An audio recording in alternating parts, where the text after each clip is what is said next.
Tayo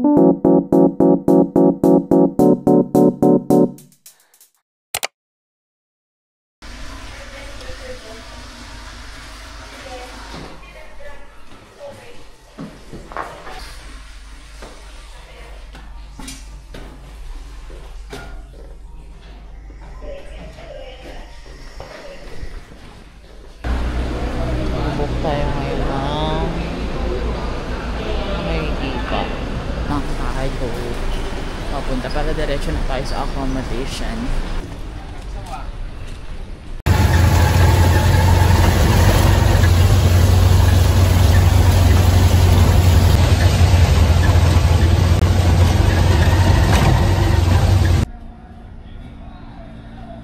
Ito yung room natin.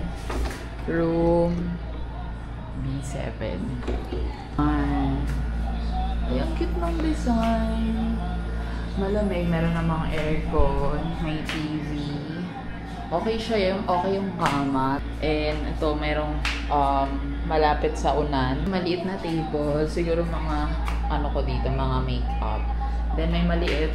So, matangkad kasi ako eh. So, kailangan lumayo. Pero pwede din naman dito. So, ito yung CR. Open natin. So, mayroong shower head, may tabo, may timba, which is good. Gusto ko yun. Ayoko ng fully shower lang. Nahihirapan ako. I'm not a shower person. Shower person, talagang timba-timba, alam mo yun. So, ayun. Okay naman siya. Wait lang, nakalimutan ko kung magkano ko ito nabili. Wait.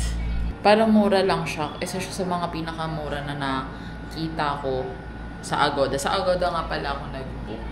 Hanap ko na. So, this is one standard room for 2 nights. Okay na siya for me kasi tabi lang siya ng highway.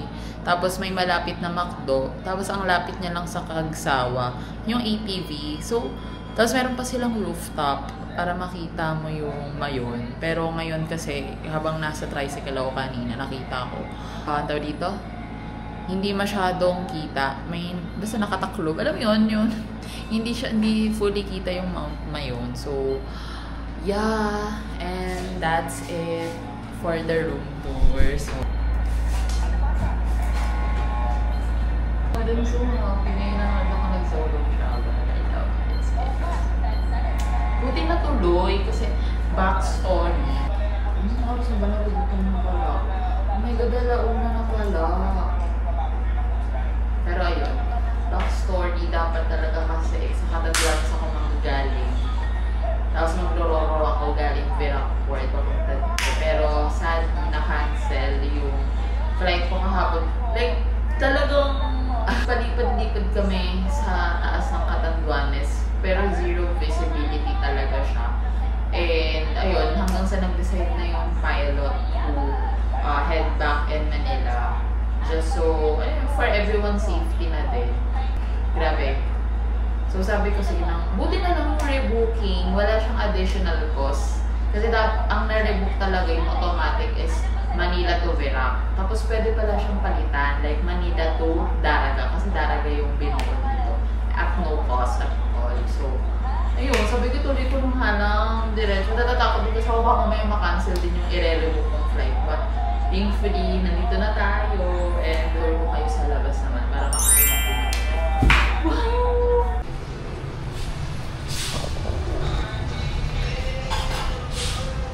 Oh my God! Ay, sa'yo na siya kasi mayroong nakaan sa kanya na ulap. Oh my God! Hindi ko lang mo nakikita, no? Mas view deck ng tinutuloy ko ngayon. Mayon Lodging House. Tapos ay yung sinasabi ko, katabi lang siya ng McDonald's.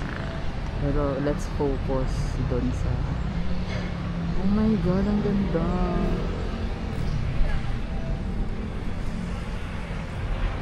Hindi pa kita pero mamaya piling magpapakita. So ayun, magda-lunch muna tayo. Tingnan ko kung may ibang kainan dito aside from McDo para matry naman. Wala nang ulan eh, pero I'll try to go sa Daraga Church. Pero ang dahil. Oh my God. Ayan, ito na.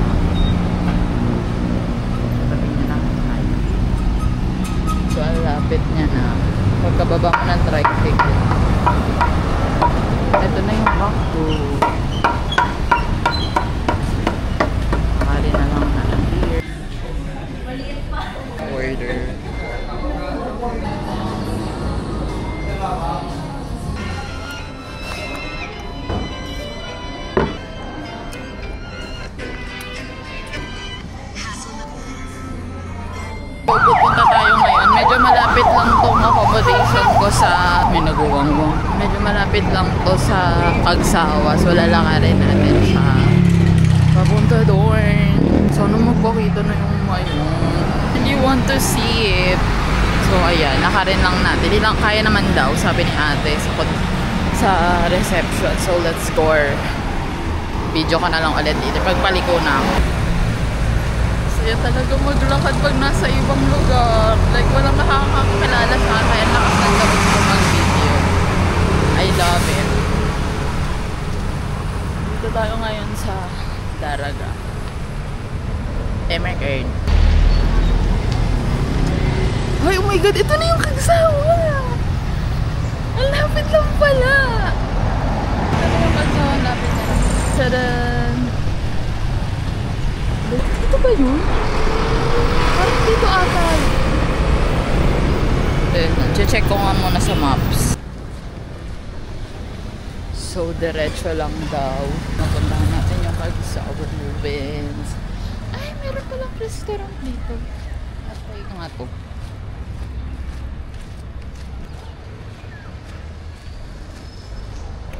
Char. Lakad-lakad muna. Sana kayanin ng powers ko. Nakikita niyo ba yan? Kunti na lang. Please magpakita ka mayon. Kita niyo ba yan? Yun o, yung dulong part niya na lang. Please. Mabait naman ako. Maglalakad tayo ngayon papunta sa Kagsawa Ruins. Mga 10 minutes. Ay, grabe naman yung zoom. So, puntahan na natin. 10 minutes walk. This is nothing.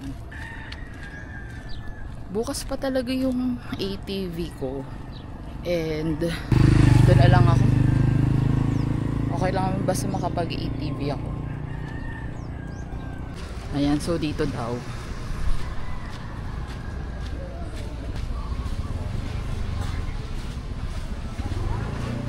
Oh my God! Oh my God! Ay! 5. Yes, sorry. Oh my God, ang ganda! Ay, hindi pa. Ang ganda niya in person. Oh my...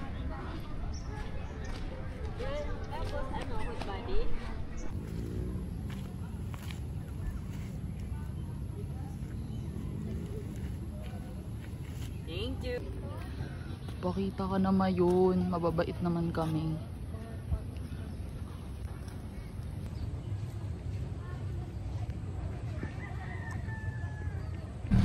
So ayan, paalis na tayo or sa Kagsawa Ruins. Ang ganda, pero mas maganda to. Puno yung ay kaya ko pupunta ng Daraga Church. Hindi ko alam, pero sobrang laki niya in person. Like kitang kita mo talaga, ang perfect talaga. Parang dito sa camera ang liit niya, pero right now yung nakikita ko, ang laki-laki. Kitang kita talaga siya. Oh my God. Selfie. Tapos feeling ko pag alis natin dun magpapakita yung buong mayon. Grabe ang init! Kasi naka-sweater din ako. Gusto kong pumunta ng Daraga. But I'm not sure if ano yung sasakyan. Magtatanong ako. So nagtanong-tanong tayo. And meron daw jeep na sasabihin lang Daraga Church. De, pwede naman palang jeep. Pamahal pag tricycle, 100 or 120. So I think mag-jeep na lang tayo.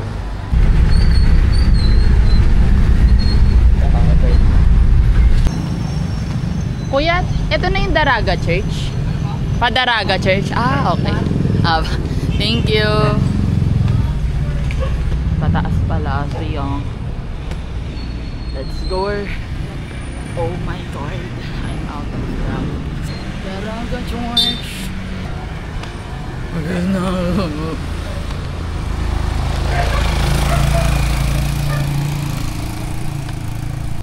Malapit na daw. Sana nga man. Sakit sa legs. Oh my God. Ito na nga ata. Oh my God. God! Ay, meron naman! Ano ba yan? Ayaw niya talaga magpakita. Oh my God! Oh my God! Ayaw niya talaga magpakita yung tok-tok.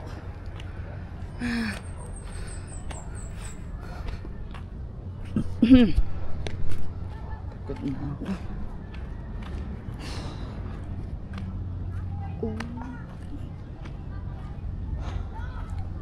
Oh Lord.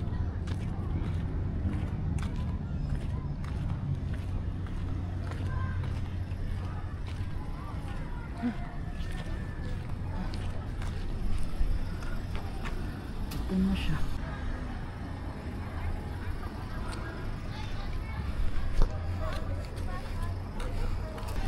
Pasok tayo sa loob.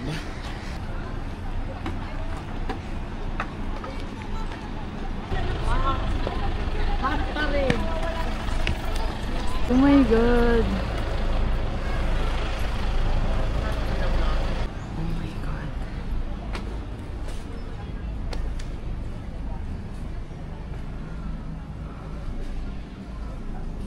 Magpipray muna tayo. That's how.